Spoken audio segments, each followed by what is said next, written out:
Magandang hapon, Marinduque. Ay, nakapagbakasyon din mga idol. Ito dito tayo sa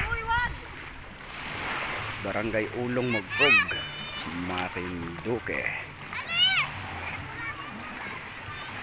heart of the Philippines. Ayan.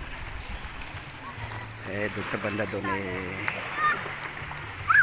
may nangisda, nakahuli sila, sariwa-sariwa. Ito ang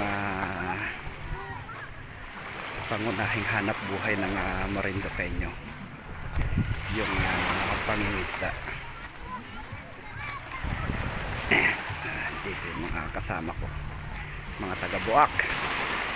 Dumayo kami sa bayan ng Magpog, Ulong Magpog, Marinduque. Dinayo namin para lang mag-swimming, sulitin ang bakasyon. Andito yung mga kasama ko. Ayan, gandang hapon mga idol. Boss Dodong.